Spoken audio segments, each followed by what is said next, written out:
Hello everybody.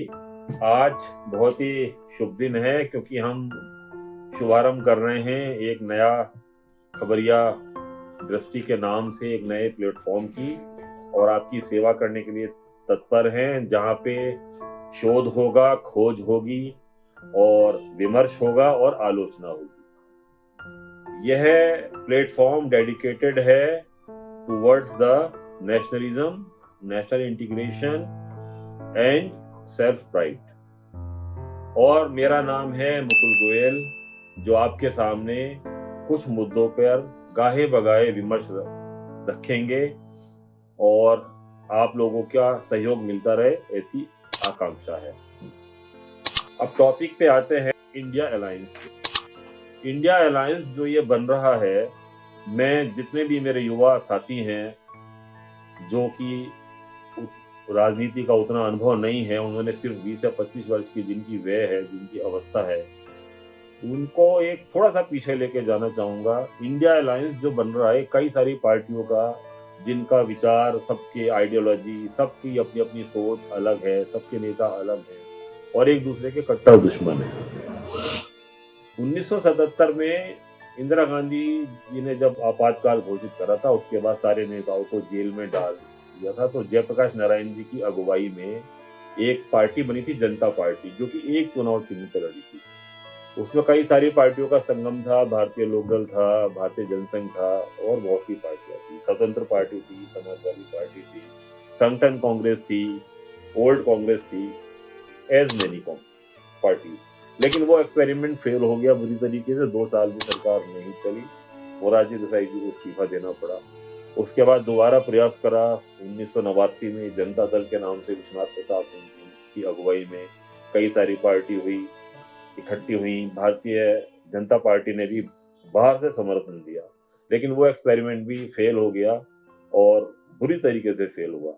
तो 1990 से 1999 तक का जो दौर चला, ये इसी तरीके की गठबंधन की सरकार का चला। सिर्फ 4 साल का पीरियड, आप नरसिंह राव जी का छोड़ दीजिए, 1991 से 1996 तक का, बाकी सब ये दौर चला, वो गठबंधन राजनीति का चला। और इतनी ज्यादा अस्थिरता रही, बॉम्बे ब्लास्ट हुआ, इसके अलावा हमारा 1990 में इतनी बैलेंस ऑफ पेमेंट की पोजीशन अर्थव्यवस्था की खराब हुई कि अपना सोना गिरवी कर हमें रखना पड़ा। अस्थिर सरकार में ऐसा ही होता है, सबसे ज्यादा आंतरिक सुरक्षा और बाह्य सुरक्षा को खतरा होता है, और उसके बाद जो अर्थव्यवस्था है उस पर सबसे ज्यादा कुठाराघात होता है, क्योंकि कॉन्फिडेंस लेवल बिजनेस का, या जितने भी बाहर के इन्वेस्टर जो इन्वेस्ट करना चाह रहे हैं, आज यदि ये इंडिया अलायंस आ जाए तो जितना भी बाहर से इन्वेस्टमेंट आ रहा है, ये आप तय मानिए कि उसका आधा तो उसी दिन खत्म जाएगा हो, यदि इनकी धोखे से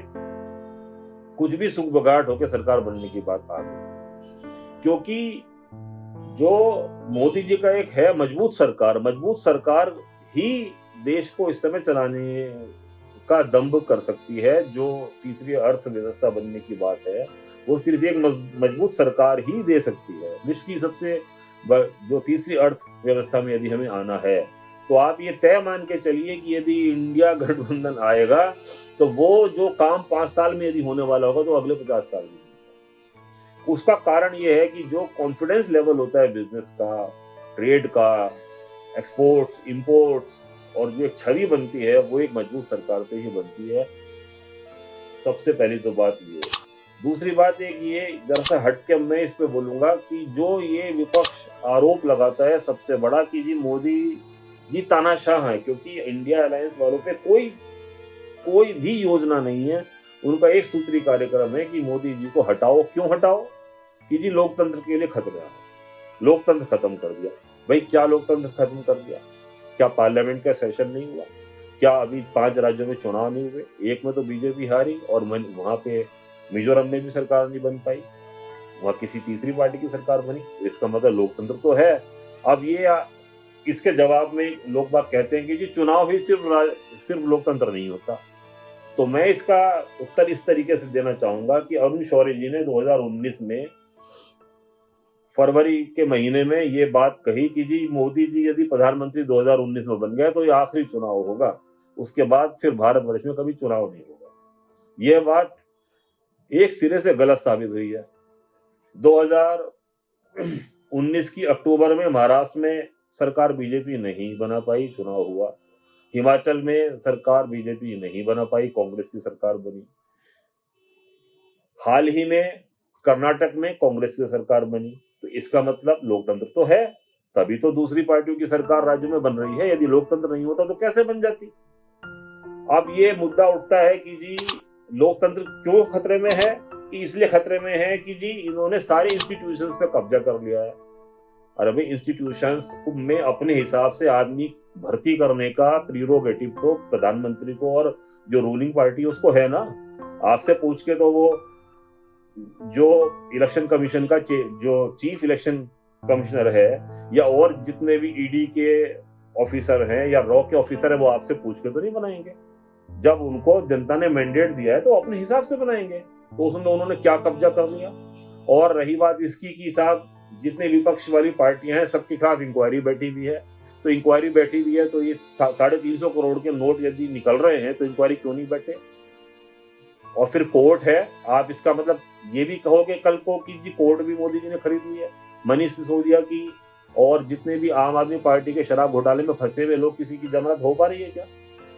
कोर्ट में रोज जमानत की अर्जी लगाते हैं और रोज ही खारिज होती है। इसका मतलब जो ईडी का केस है वो मजबूत केस है ना। ऐसा तो हो नहीं सकता कि कोर्ट भी मोदी जी के फेवर में चले जाए या उनकी जेब में बैठ जाए। ऐसा तो अभी कोई भी नहीं मानता। और फिर एक इंडेक्स है इंटरनेशनल जस्टिस सिस्टम का, जो 150 कंट्री हैं उनका एक इंडेक्स बना हुआ है। उसमें भारत 75वें नंबर पे आता है। इसका मतलब यहाँ की जस्टिस सिस्टम को सारा वर्ल्ड रिकॉग्नाइज करता है। तो ये जो मुद्दा है कि जी लोकतंत्र खतरे में आ गया, ये कहाँ खतरे में आ गया, किस बात पे खतरे में आ गया। राहुल गांधी जरा देर में ही वीडियो बना लेते हैं। कोई आदमी मजाक बना रहा था वाइस प्रेसिडेंट श्री धनखड़ जी की, मिमिक्री कर रहा था, राहुल गांधी जी ने वीडियो बनाई, कोई एक्शन नहीं हुआ उनपे। तो कहां से लोकतंत्र खतरे में आ गया। जहां पे तानाशाही है वहां ऐसा कोई वीडियो बना के दिखा दे, या जैसे जैसे मोदी जी के लिए शब्द इस्तेमाल होते हैं वैसा वो कोई भी करके दिखा दे किसी और देश में जहां पे तानाशाही है। चीन में करके दिखा दे, रूस में करके दिखा दे, तो मैं मान जाऊंगा। तो ये जो बात है कि लोकतंत्र खतरे में है, इसको सिरे से खारिज करता हूं मैं। बिल्कुल खतरे में नहीं है। और इंडिया अलायंस यदि कुछ योजना लेके आता है, कुछ योजना कि हम ये करेंगे, ये सरकार, तो इन सब चीजों को लेके हम आपके सामने आए हैं। उम्मीद है आपका सहयोग रहेगा, आप आशीर्वाद देंगे। हम आपको इसी तरीके के इश्यूज जो मुद्दे हैं वो उठाएंगे। We want to serve you, we want to enlighten you. और खास तौर से जो यूथ हैं, मैं उनको फिर से हाथ जोड़ के निवेदन करूंगा कि जो गठबंधन की सरकारों की हिस्ट्री आप एक बार गूगल पे जाके सर्च कर लें। 1977 में जनता पार्टी का संग क्या हुआ, 1989 में जन मोर्चा बना था विश्वनाथ प्रताप सिंह जी की अगुवाई में, जिसमें लेफ्ट और राइट दोनों शामिल थे, उसका क्या हश्र हुआ। 1996-97 में 2 प्रधानमंत्री देवगौड़ा जी कुछ महीने रहे, उसके बाद इंद्र कुमार गुजराल जी कुछ महीने रहे। देश को इस समय हम किसी भी कीमत पे बाहर की जो शक्तियां हैं उसके सामने कमजोर नहीं अपने आप को दिखा सकते। आंतरिक सुरक्षा और बाह्य सुरक्षा, इन दोनों को यदि हमें चाहिए तो एक मजबूत सरकार चाहिए। कांग्रेस जीत जाए कोई दिक्कत नहीं मेरे को, कोई एक पार्टी का रूल हो जाए। ये गठबंधन की सरकार में जिसमें जहां यही नहीं पता चलेगा कि सरकार 10 दिन चलेगी कि 20 दिन चलेगी कि 10 महीना चलेगी, तो आप ये मान के चलिए कि हम हर तरीके से लूजर रहेंगे। ना तो हम बड़ी इकोनॉमी बन पाएंगे, ना हम आर्थिक शक्ति बन पाएंगे, ना हम सैन्य शक्ति बन पाएंगे। तो हाथ जोड़ के निवेदन है, ये नैरेटिव जो है इसको फेल करिए आप, और अपने दिमाग को और दिल को खुला रखिए। और जो मैंने आपसे कहा कि जो कई तरीके के गठबंधन जो बने हैं सरकार के में, एक यूपीए को 2004 से लेके और 2014 तक का ये भी कमजोर गठबंधन था। जो यूपीए 2 था ये बहुत ही खराब साबित हुआ, हर टाइप के करप्शन हुए। मनमोहन सिंह जी खुद बड़े क्लीन आदमी थे, लेकिन उन्होंने अपने नाक के नीचे करप्शन होने दिया, ये भी बहुत ज्यादा गलत अप्रोच थी। तो इसलिए आप इसको सर्च करिए और फिर ठंडे दिमाग से इंडिया एयरलाइंस के बारे में अपने विचार बनाइए। धन्यवाद, नमस्कार। मेरी वीडियो को लाइक करें और सब्सक्राइब करें। Thanks a lot.